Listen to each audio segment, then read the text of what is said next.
Hey everybody, welcome back to Starting Over. I'm Gretchen. I'm Camille. We're so happy that y'all are here today. We want to talk about kind of being stuck in a place in your life that maybe happened when you were a kid. Yeah. People refer to it as like your inner child. I've read many things about this in books that, those formative years are between like 3 and 7. Yes. Right. And so when something happens, and it doesn't have to be like traumatic, like you got kidnapped, but it could be anything. Yeah. Whether you're being shamed Yeah. in a kitchen from an adult or whatever it might be, where you feel like it was impactful for you. Yeah. So what happens, what we're talking about is as you go about life and you mature and years come on, you don't deal with those feelings. They come back in different ways because you have conflict that you haven't taken care of. Yeah. Well, what happened to me, and I had a mentor work me through this a long time ago, and I learned how to do it. It's called soul retrieval. I was in the kitchen at my grandmother's house, and my grandmother was a mean woman. I mean, she's gone now, and I'm telling her story. But she broke my finger. Okay, so this little ring finger, I'm not flipping the bird. Yeah, so you see the bone right there? How crooked that is? Oh my gosh, what'd she do? Slammed my finger in a car door.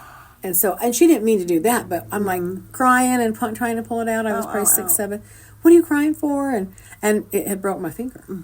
So I never went to the doctor. She just quit crying. Shut up. I'm like, oh. And so she didn't like me. So I was in the kitchen. We'd have holidays there. We lived next door. And if they ever had to babysit us, she was just rough with me and, would put my jacket on and just, tug at my, and I mean, it would hurt. So I don't know what happened one day, but she was hitting me. She was slapping me, mad at me for something. And I couldn't do it anymore. And it was like a moment of trauma, a moment of shock. The other kids were laughing, and I was just like, she didn't like me. And so I had that incident happen, and later in life, I would always kind of feel like I was embarrassed. I didn't want to speak in public or whatever. And this was like high school era. But I was always embarrassed in front of other people. Mm-hmm. And so I had this little trauma there. And I was working with one of my mentors, and he said, okay, I want you to go back to the kitchen. And I want you to observe yourself. And where are you? I described it. And he said, okay, I want you to close your eyes. And as you close your eyes, I want you to enter closer to the then you. So I'm getting closer to myself in this image in my mind. And he said, now, can you see her face? Yeah, describe it, what she's feeling, what she's going through. And he said, make her see you. Make her get eye contact with you. And I did. The past self got eye contact with the present time self. And I said, okay, she sees me. He said, get her out of there. And I did. I grabbed her myself back then, and I pulled her with me, and we're out of the kitchen. And then I was crying. Crying. He said, what is she feeling? It was her. It was that inner child. That's the inner child that we go back and retrieve. And that soul retrieval moment, I got myself back. Mm-hmm. And he said, now how does she feel toward you? And it was almost like I was unthawing and exhaling in a way. It was a weird combination of me, the adult. Right. He says, you're going to heal you. You're going to help yourself.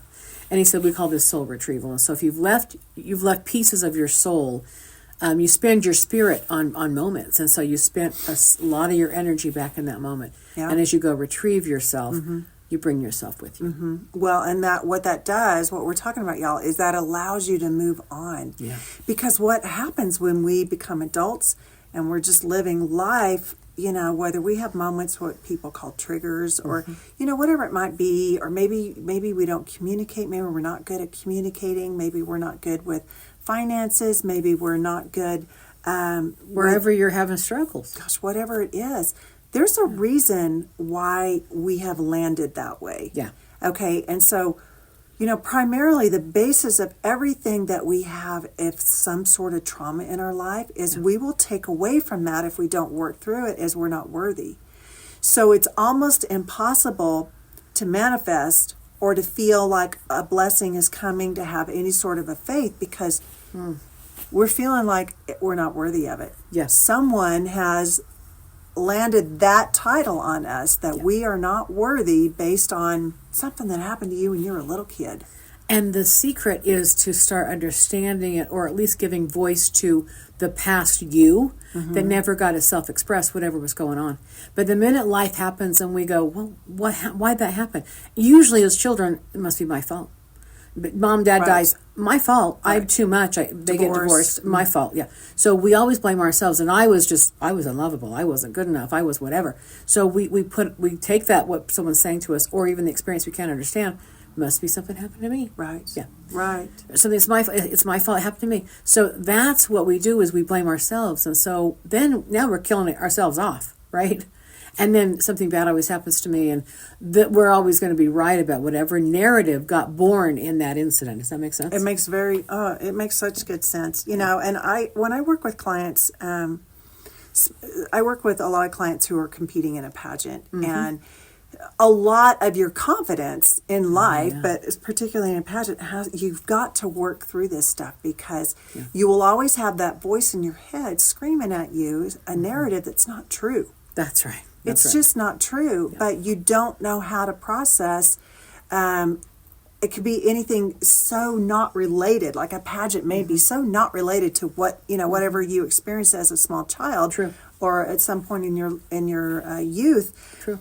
And so I always tell these girls, like, you've got to get that little girl and bring her into your life. She wants to start living what you're living in the best way, but she's in that corner. She's, whatever. And Feeling unworthy. Feeling unworthy. And so when you're trying to bring things into your life as an adult, oftentimes the narrative that we have with ourselves is, it never works out for me. Yeah. Or it's hard. I've always been overweight, or money doesn't grow on trees. You think of things that subconsciously we just have programmed. Yeah. We just believe they're not true. Yeah. They're not of truth. No. But we tell ourselves that so much that that's what we live. Well, and if I believe it, it's going to be that way. It always whatever is. you believe, you're going to be right. Yeah. That's exactly right. Yeah. Yeah. I was thinking a couple things. There used to be a neighbor when I was growing up. Now, they had 4 boys, and I had a brother, and I was the only girl, right? So the adults are all, downstairs playing cards or whatever, and the kids were just together. Being kids. And these boys were older than me, and I just remember feeling like really scared, really uncomfortable. I was old enough to know that what they were teasing me about and what they were doing wasn't right, but who was I going to go tell? Right. My brother was there, and he wasn't defending me. So what I learned from all of that is play small when it comes to your looks. Now, even though I did a big pageant and all that kind of stuff, when you know me, I'm not one that wants to be around another woman and I want to be the attention on me. You're not. I try to play really small, and I think that has to do with the fact that I had abuse that happened, and I didn't know, as a small child, I didn't know what to do with it. Yep. And I didn't even realize it until my adult years of why do I always apologize for trying to play small? Why do I always try to play small? And I think it's because I didn't want that kind of unwanted attention. Yes. Yeah. Well, you're objectified. So when you're feeling objectified, you're no longer Gretchen. You're something they want. You're an identity for them. You're something for them. You're no longer being you. But it's interesting though, because my career is based on that, whether it's modeling or television. It is definitely based upon being objectified, so to say, because it is a beauty industry. And but I guess what I'm saying is, I'm seeing now things, that I realize, wait a second, that's where this narrative comes from. Yep. I was at a movie the other day, and there were parts of the movie that I didn't want to watch.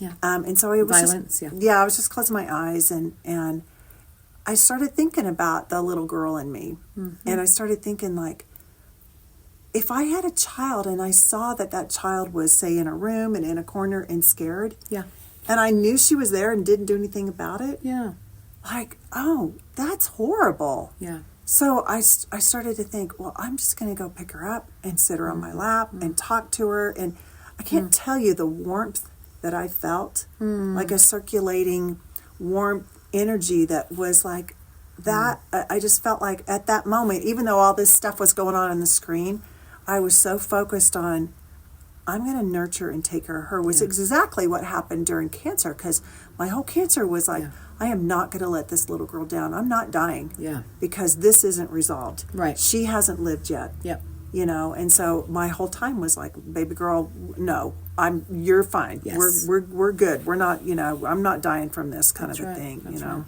Yeah. But see, when you're doing that, you're listening to you, and even mirror talk. You know, when you do mirror work, we're dealing with our inner child, right? And so, if we'd ever really stop and do that, some people, some therapists will have adults write with their non-dominant hand. Some sort of letter to, like, dear Camille, with my left hand, I'm right dominant. So, but there's an interesting emotional side that comes out with a non-dominant hand. You ever heard of that? No, I haven't. Yeah, and so, like, the things that, if you just start writing dear Camille or dear Gretchen, like, you know, what would that little inner self say, and just let it flow, and then you write a letter back to her, like, you start trying to get the dialogue going with writing or with imaging. Yeah. Imaging.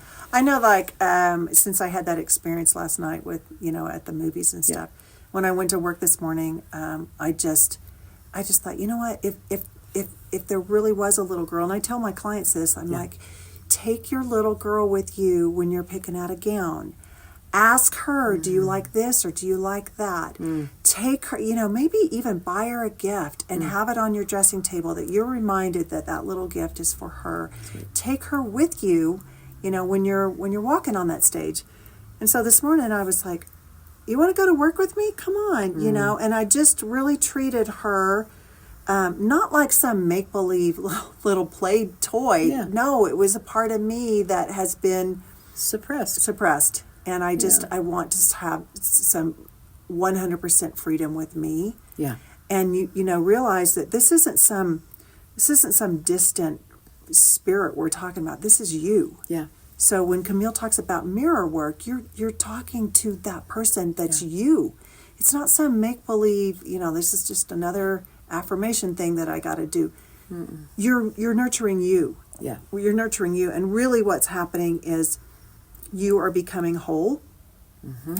And when you become whole, you have confidence. Yeah. And you know you're worthy, and you pretty much will get what you want in life because you don't have any doubts. You don't have that narrative coming back in your head that's talking you out of what you really want. Yeah.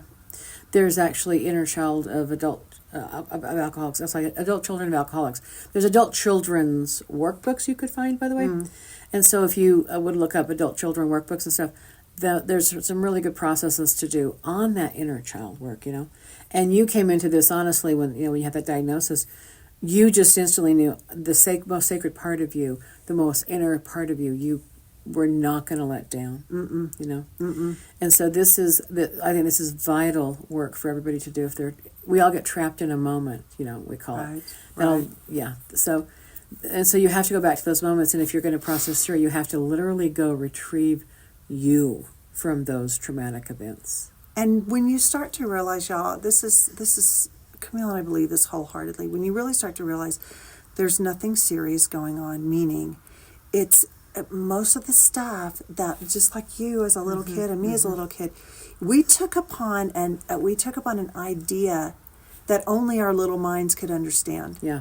But it didn't make it truth. Right. Right? And so for Camille to think, I must be a bad kid, or I must be disappointing to my grandmother, or I must not be, I don't want to speak in public because everybody's going to make fun of me. I'll be laughed at. Be laughed at. But that was your little mind comprehending an adult behavior. Yeah. Just That's like right. my little mind was trying to figure out, why are these bigger, older boys doing this? And how can a little mind figure that out? So you come up with probably like what a lot of children do with divorce or death of parents, or Must be my fault. Must be my fault. Yeah. I must be, and I think in my case, it must be my fault. I don't want to look a certain way because that will bring bad things, you know. And yet, as an adult, if you heard a child speaking that way, you would clarify. You'd be like, oh, no, that's not how it is. Right. But why don't we do that with ourselves? Well, because our little brains can't comprehend it. And so then we are all just about ourselves as we grow up. But then as we get older, we still don't reassess those beliefs that we've got about ourselves unless you do. And you reassess what you must believe about yourself, because until you readdress that, you're going to keep living that lie. Yeah. And it is a lie. Yeah. Yeah. Even with the movie Wicked or Yeah. The Wizard of Oz, Yeah. you know, Glinda said in the original film to Dorothy, you always had it in you. Yes. It was always in you, you know, and I think that's how it is with us. The power is always within us. Yeah. We don't have to stay living in a trapped trauma or a trapped belief that is holding us back from freedom and from confidence and, you know, everything that we want. That because we've talked about this before. You can't give what you don't have. That's right. So you can't give to a relationship when you don't have it yourself. Very true. And you got to give it to yourself first. You have to. Yeah. Because, and again, y'all, it goes back to that, are you filling your own cup? So if you're expecting another human to take the place to repair all of that happened a long time ago or yesterday or whenever it was, it's not their job. They don't know how to do it because they don't know how to come into that little mind, those little memories, those thought patterns that you have come up with. That was your survival. That's right. They don't know how to make that go away. No. But we do. We can take care of ourselves. Mm-hmm. And that's where the real work is. People heal themselves. We don't heal anybody else. We heal ourselves. Have to. That's right. Because you won't stay in a healing place if you don't do it yourself. You'll just stay in a place that feels better for the moment. Yeah. Right? So instant gratification is not, sometimes it's not the easiest way. Because the long run is what we want. We want long-term happiness. We want long-term worthiness. And peace. And peace. Yeah. We want you guys to know that we are so passionate about what we talk about. Yeah. We're not just two people. Camille's qualified to say this, but we're not two people that are just like, you know, we've just got something good to share and we just want to get on YouTube or whatever and say this. These are things that we know. We have seen others either implement what we teach, we've done it ourselves, and we know that it can help you. Yeah. And if you'd like to have us speak at an event, we do custom speaking, we do motivational speaking, we have one-on-one with customers that we work with every day, and you can find us at startingovercommunications.com. Yeah, we appreciate you guys. We'll see you next time. Bye. Thanks. Bye-bye.